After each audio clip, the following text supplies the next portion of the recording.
The vast emptiness of space stretched before the Federation scout ship as it approached the uncharted solar system. Commander Trell adjusted his breathing apparatus, his 6 eyes blinking in sequence as the scanners picked up unusual energy signatures from the third planet. What they discovered would change the course of galactic history forever. "Commander, we're detecting artificial satellites, thousands of them, orbiting the blue planet," reported Officer Mech, her tentacles dancing across the control panel. "And structures on their moon. They've achieved space travel." Trell hovered closer to the display. "How advanced are they?" "Pre-warp civilization." "That's the strange part, sir. Historical scans show they went from primitive combustion engines to orbital colonies in less than 3 centuries. The evolutionary progression is unprecedented." The Federation had catalogued over 400 species across the galaxy, but none had developed so rapidly. It was both fascinating and concerning. Back on Earth, deep within the orbital defense platform Zeus, Admiral Davis stood with perfect military posture as the alarm sounded. His weathered face remained calm despite the flashing red lights. "Sir, we've detected an unknown vessel at the edge of our solar system. It's not matching any known configuration," reported Lieutenant Ryan, his fingers flying over the touchscreen. Davis nodded slowly. "Show me." The holographic display revealed an elegant, almost organic-looking craft that seemed to shimmer against the backdrop of stars. "Have they made any aggressive moves?" "No, sir. They're just watching us." Davis had prepared for this moment his entire career. First contact was no longer theoretical. "Open all frequencies. Let's say hello."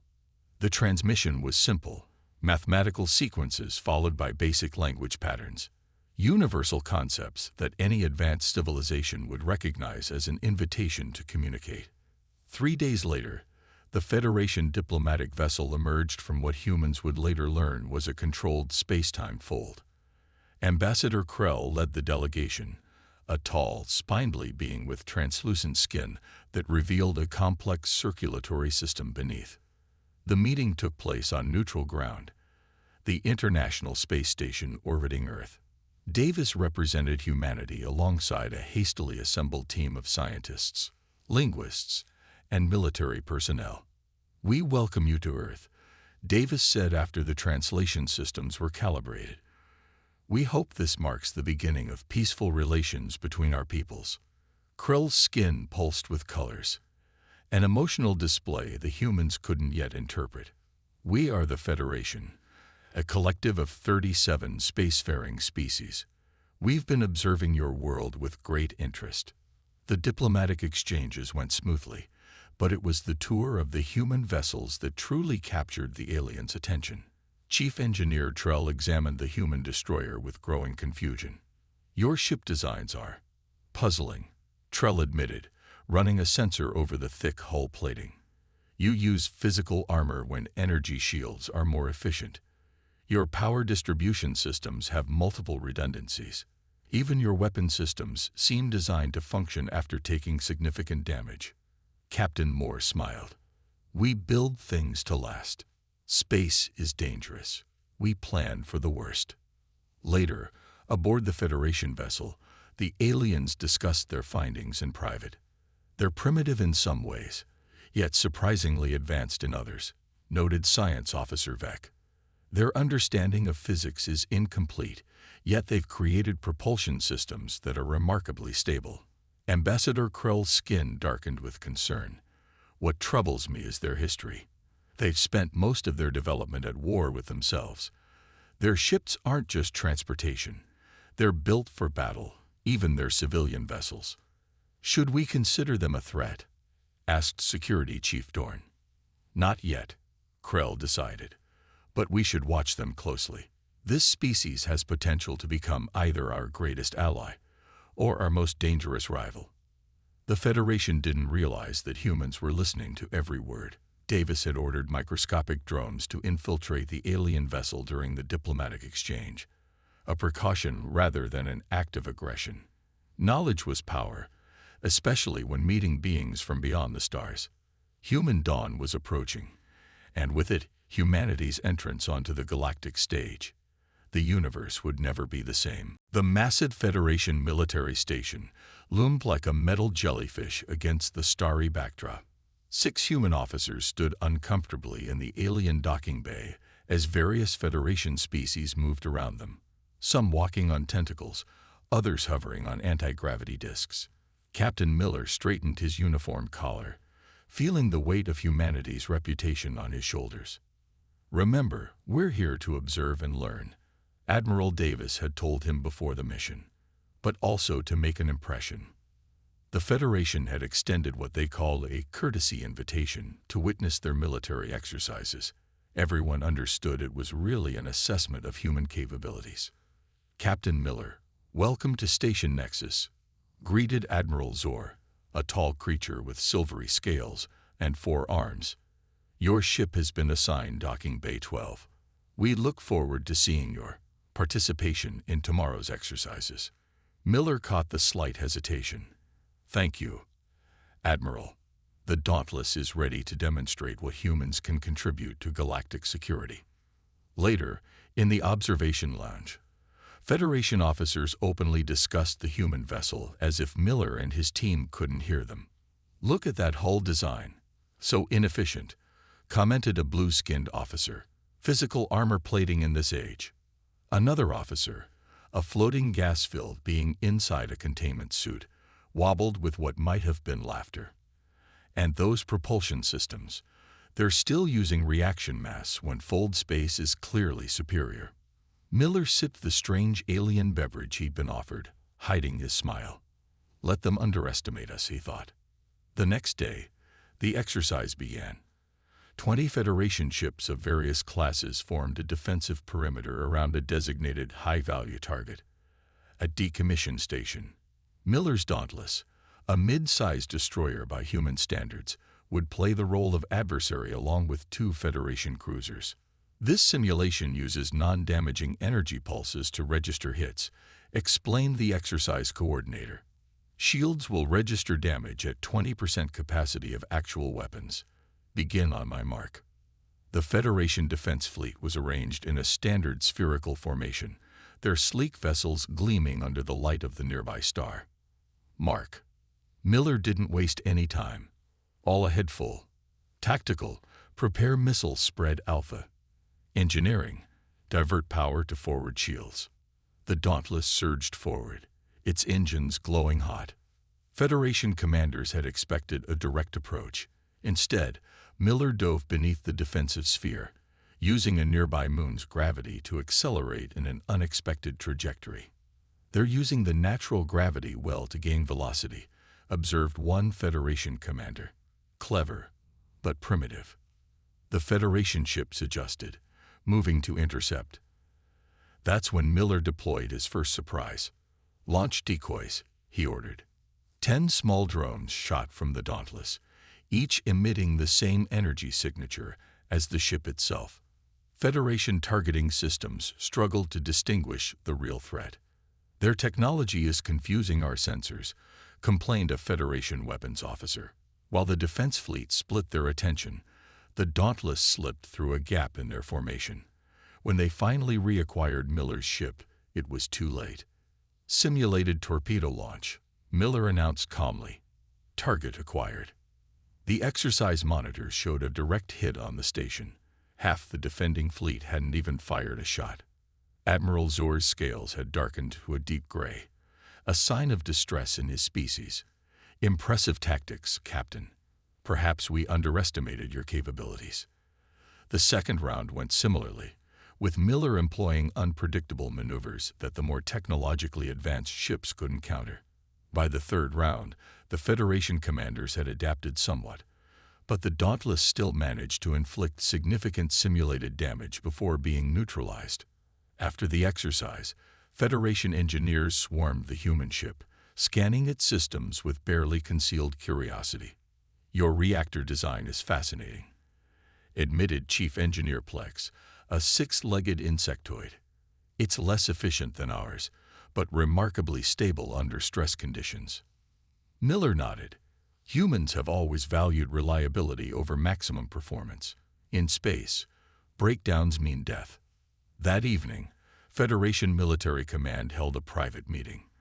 The recording device Miller had discreetly placed under the conference table transmitted their conversation back to the Dauntless.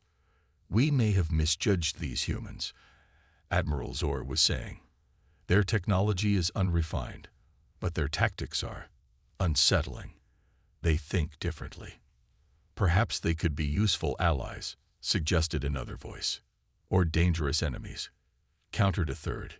"We should watch them carefully." Intelligence Officer Wilson hunched over his terminal, eyes burning from staring at data streams for 18 hours straight. Something wasn't right. The Federation data archives had given humans access to star charts and trade routes, but Wilson had spotted irregularities in ship movements along the outer systems. Entire colonies had gone silent, with official records citing natural disasters or relocation initiatives. Too many coincidences. Computer, cross-reference missing colony reports with stellar phenomena in the past 5 years, Wilson commanded, rubbing his temples. The display populated with a new pattern that sent a chill down his spine. The disappearances formed a clear path moving inward from the galactic rim. Wilson immediately requested an emergency meeting with Admiral Davis. 4 hours later, they sat in a secured room beneath Earth's Pacific Ocean headquarters. "It's not random, sir," Wilson explained, projecting the star map. "Something is moving through Federation space, and they're covering it up. Look at the pattern. Whatever this is, it's methodical, advancing approximately 2 light-years per standard year." Davis studied the projection, his weathered face grim. "What do the Federation records say about these regions?" "That's just it, sir. Official channels claim mining accidents, solar flares, or voluntary evacuations. But I found fragmented emergency transmissions buried in subspace noise. Listen to this." Wilson played a distorted recording. Through the static came a panicked voice. "Not like anything we've consuming the entire biological ships. Hive mind. Warn the Federation." The message ended with screams. Davis activated the secure line to Earth's Defense Council. "Ladies and gentlemen, I believe we have identified a significant threat beyond Federation space. I'm instituting Protocol Dark Shield effective immediately." While the Federation Council debated whether the reports represented a genuine threat, humans quietly began preparing. Earth's shipyards accelerated production, and research teams worked to integrate compatible alien technology into human vessel designs. At a classified facility on Mars, Engineer Lambert demonstrated new weapon prototypes to Admiral Davis. "We've modified our railgun technology based on Federation particle physics. The projectiles now carry a disruption field that should theoretically penetrate any known shielding." Theoretically, Davis raised an eyebrow.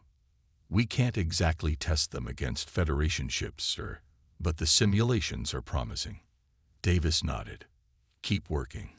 We need every advantage." On the diplomatic front, Wilson sought allies who shared his concerns. He found one in Captain Trell, a veteran Federation commander whose homeworld lay dangerously close to the advancing threat. "My government dismisses these reports as rumors," Trell admitted during their clandestine meeting on a neutral trading station. "The Federation Council is too fragmented by political interests to mount a unified response." Wilson showed him the classified human analysis. "We call it the Void Collective, based on intercepted communications, a hive mind species that literally consumes worlds for resources and biomass." Trell's breathing apparatus hissed as he examined the data. "This matches what my scout ships reported before disappearing. Why would the Council ignore such evidence? Fear, perhaps, or denial. Many Federation species evolved in stable environments. They prefer negotiation to confrontation. And humans." Wilson's expression darkened. "We evolved as predators on a dangerous world. We understand threats." Their conversation was interrupted by emergency alerts blaring throughout the station. All screens switched to news broadcasts showing grainy footage of strange, organic-looking vessels attacking an outer colony. "The Void has arrived in Federation space," Trell whispered. Within hours, Admiral Davis had organized a coalition of the concerned.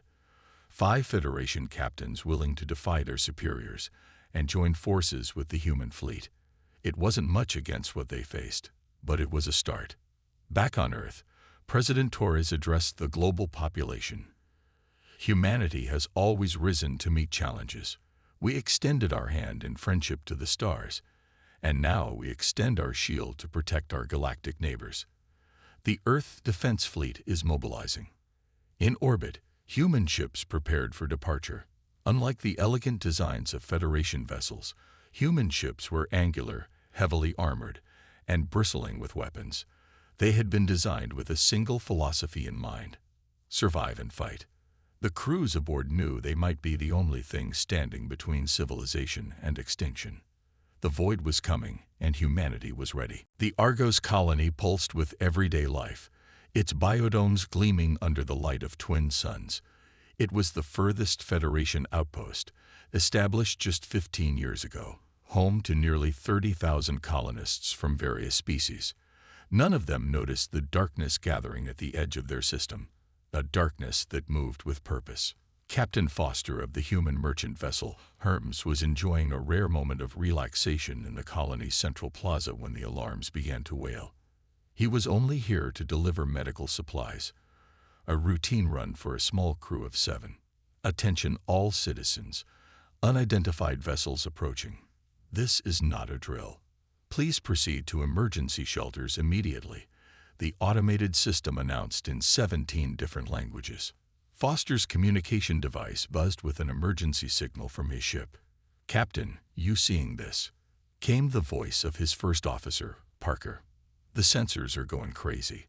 Whatever's coming in doesn't match any known configuration." Foster was already running toward the spaceport. "Warm up the engines." "How many ships?"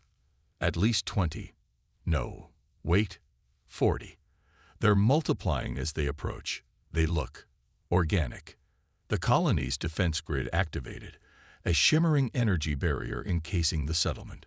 3 Federation patrol ships stationed at Argos moved to intercept the incoming threat. Foster watched the tactical display on his handheld device as he sprinted through increasingly panicked crowds. The Federation ships opened communication channels, following standard first contact protocols. The response was immediate and devastating. The alien vessels released what looked like spores, millions of them, that attached to the Federation ships' hulls. Within moments, the patrol vessels lost power and began drifting. "What am I seeing?" Foster muttered, reaching the Hermes just as the colony's defense grid flickered under a barrage of attacks. "Captain, those aren't normal ships," Parker said as Foster threw himself into the command chair. "They're biological. Scanner says they're partially carbon-based." The Hermes was a simple transport vessel, lightly armed for protection against pirates. It wasn't built for combat against an unknown alien threat.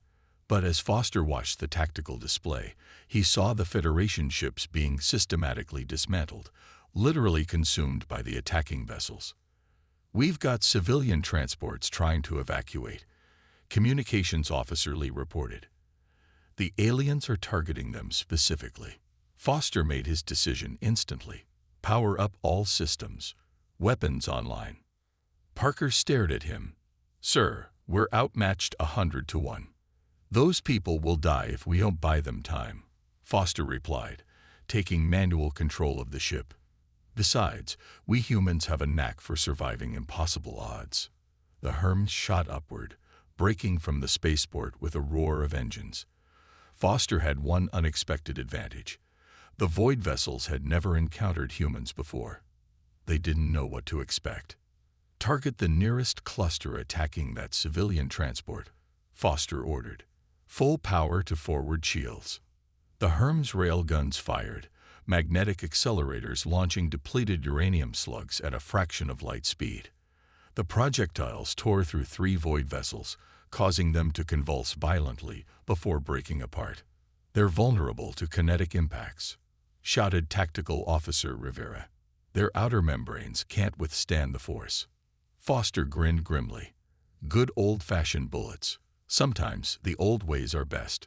The Hermes danced between enemy vessels, its human-designed engines pushing structural tolerances as Foster executed maneuvers no Federation ship would attempt. The merchant vessel's modest weapons weren't powerful, but they were precisely what the Void hadn't evolved to defend against. "Sir, the first evacuation ships are away," Lee reported. "But the colony's shields are failing." Foster knew they couldn't save everyone. "Target the largest enemy vessel. All power to engines. We're going to ram it." "Ram it?" Parker's voice cracked. "Sir, with respect." "Not physically," Foster clarified. "Maximum velocity pass. Point-blank railgun fire. Let's see how they handle that." The Herms accelerated toward the massive hive ship directing the assault. At the last possible moment, Foster pulled up, skimming the creature's surface while emptying the railgun magazines directly into its central mass. The biological vessel convulsed, releasing a cloud of spores in its death throes. Though they managed to destroy several enemy ships and help hundreds of colonists escape, the Herms could only do so much. The colony fell, but news of the human ship's unexpected effectiveness spread quickly through Federation channels. A merchant vessel had done what military ships couldn't: hurt the Void. The Grand Council chamber of the Federation had never been so crowded. Representatives from 27 spacefaring civilizations packed the circular room, their voices creating a cacophony of clicks, whistles, and translated speech. Emergency summits were rare. This was only the third in Federation history. Admiral Davis stood with perfect military posture at the center platform, flanked by Captain Foster and Engineer Taylor. As the only humans present, they drew curious and sometimes hostile stares. The Federation High Chancellor, a gaseous being contained in an ornate hovering shell, moved to the speaker's position. "This council is now in session," the Chancellor announced, his words translated simultaneously for all present. "We face an unprecedented threat.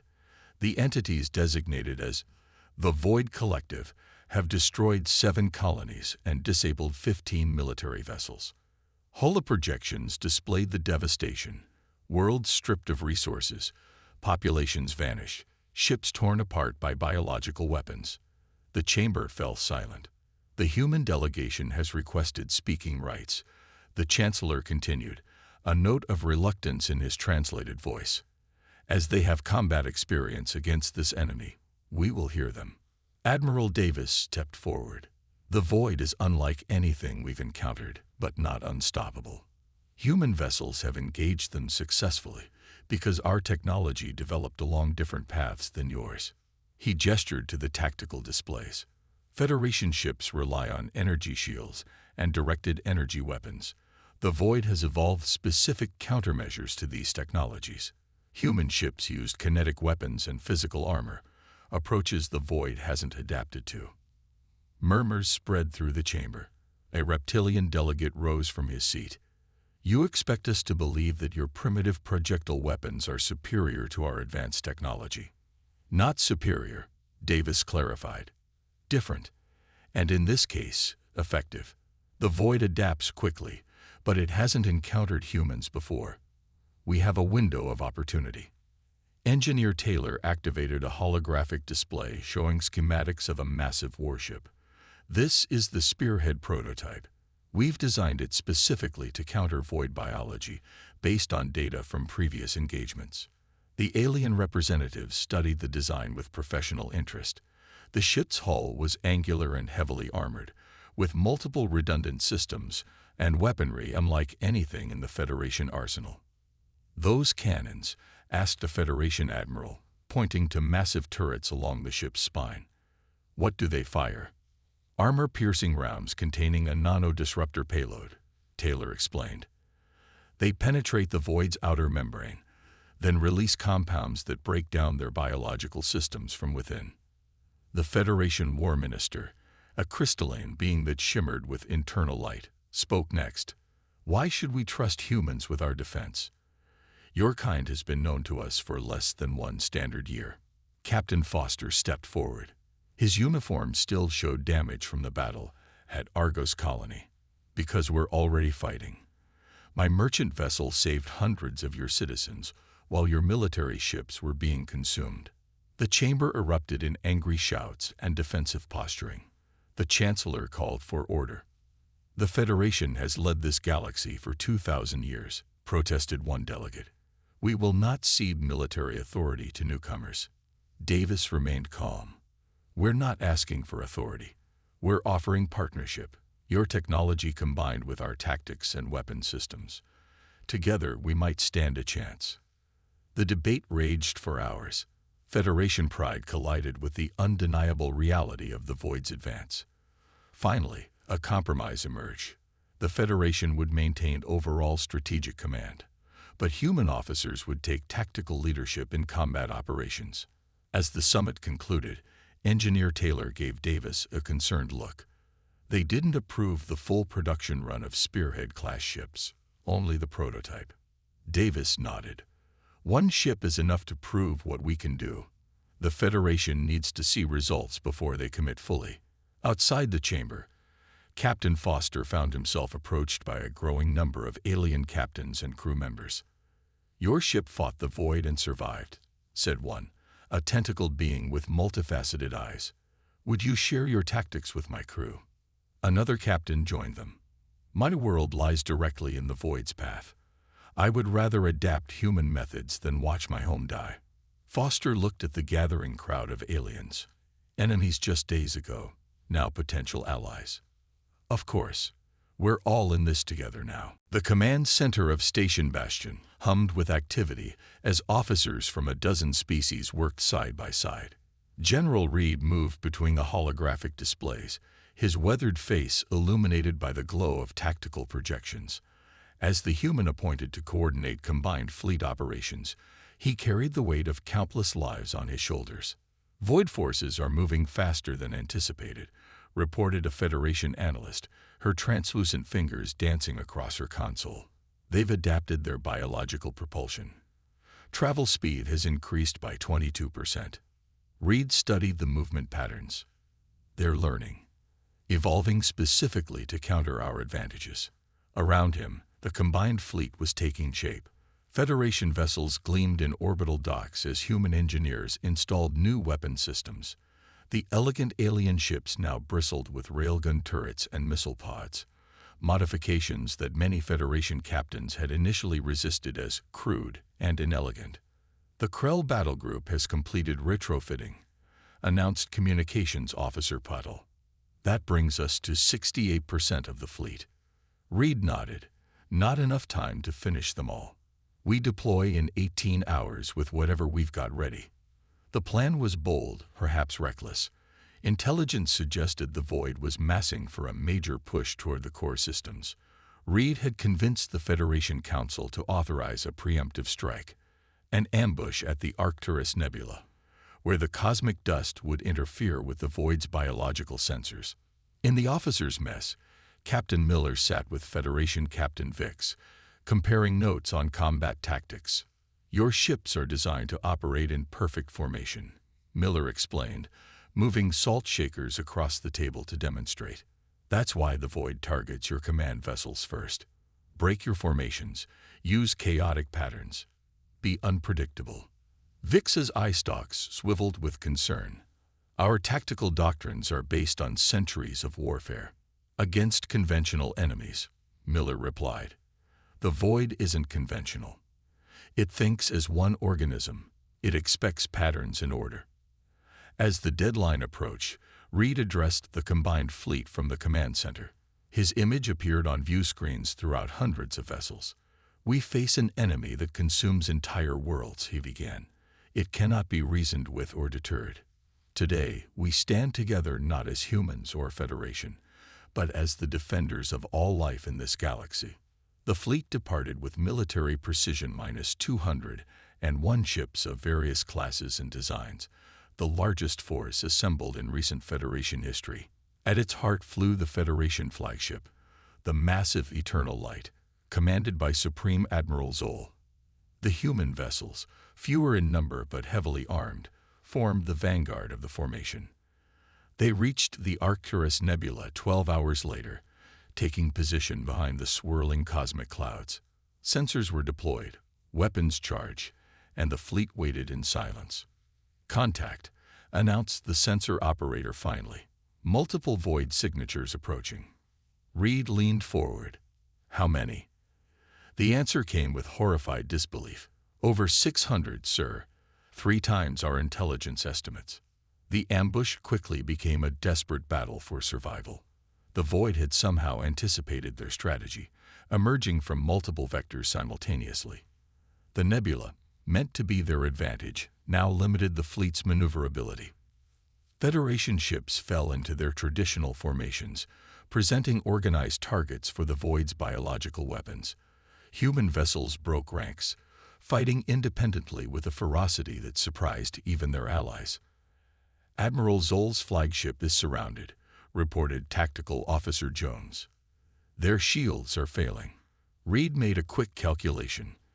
"All human ships converge on the Eternal Light. We can't lose the command vessel." Miller's destroyer was closest. Without hesitation, he ordered full thrust toward the besieged flagship. His ship plunged between the void vessels and the stricken Federation command ship, absorbing devastating attacks meant for Admiral Zoll. "Hull breach on decks 3 through 7, reported Miller's first officer as the ship shuddered. "Reactor containment is compromised." Miller opened a channel to the Federation flagship. "Admiral, we've bought you an opening. Get your ship out now." "What about your crew?" came Zoll's translated reply. Miller's ship was breaking apart around him. "We'll hold them as long as we can. Save the fleet." The human destroyer continued firing until its weapons went silent, its sacrifice allowing the Eternal Light to break free. Throughout the battlefield, Federation captains watched in disbelief as human ships willingly took devastating damage to protect their allies. The massive silhouette of the spearhead emerged from hyperspace, dwarfing the Federation vessels around it. Unlike the sleek designs of alien ships, the human battleship was angular and imposing, its hull covered with overlapping armor plates like scales on some ancient Earth predator. Weapon systems unlike anything seen before protruded from strategic points along its surface. Admiral Davis stood on the command deck, watching the battle unfold on the tactical display. "Status of the fleet?" he asked. "Scattered and taking heavy losses, sir," replied his tactical officer. "The void has them surrounded on 3 vectors." Davis nodded grimly. "Deploy all fighter wings. Target the largest void concentrations first, and prepare the main cannon." Across the battlefield, exhausted Federation crews watched in amazement as swarms of smaller craft launched from the human battleship. Unlike Federation fighters, which relied on precision energy weapons, these human interceptors carried modified versions of the railguns that had proven effective in previous engagements. "All ships, this is Admiral Davis. Fall back and regroup behind the spearhead. We're implementing Tactic Omega." General Reed's voice came through the comm system. "Davis, we can't abandon our position. The void will push straight through to the core systems."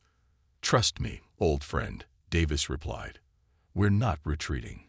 We're changing the rules."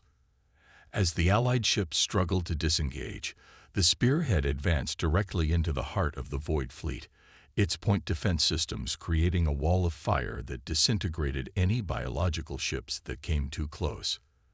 The massive vessel absorbed punishment that would have destroyed any Federation ship. "Main cannon charged to 80%, reported Weapons Officer Turner. "Targeting solutions locked."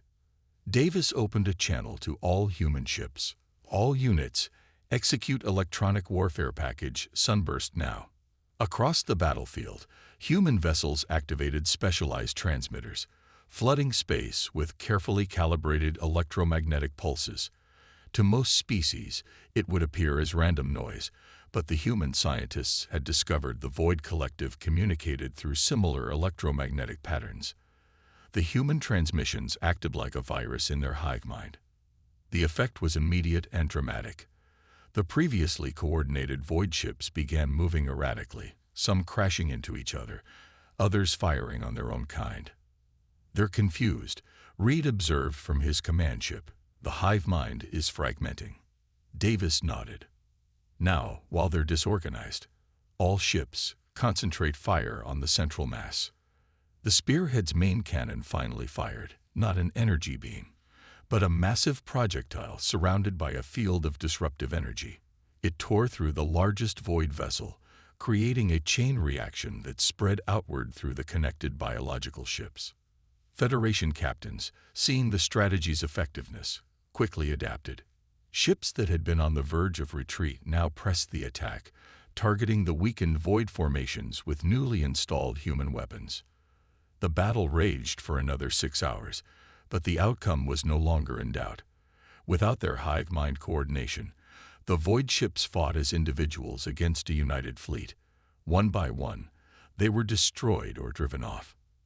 In the aftermath, the combined fleet gathered around the spearhead, damaged but triumphant. Inside the human battleship's conference room, Federation leaders met with Davis and his officers. "Your tactics were unorthodox," admitted Admiral Zoll, his translator struggling to convey the complex emotions in his natural speech. "But effective. Without human intervention, this day would have ended very differently." Davis looked around the table. "The void will return. They've lost a battle, not the war. Next time, they'll have countermeasures for our technology. Then we will develop new strategies together," said the Federation War Minister. "Today has proven what we can accomplish when we combine our strengths." 1 month later, the Federation Council convened a special session. Before the assembled representatives of all member species, they formally recognized Earth as a principal military power within the Federation. The human delegation, led by Admiral Davis, accepted the honor with appropriate gravity. "Humanity did not seek the stars to find war," Davis told the assembly, "but we will always stand against extinction. Our ships, once seen as primitive and overbuilt, now serve as shields for all sentient life." As he spoke, shipyards throughout Federation space were building vessels of a new design, one that combined the best elements of human and alien technology. The Void Collective remained a threat on the fringes of known space, but they now faced an enemy they hadn't expected, a galaxy united against them.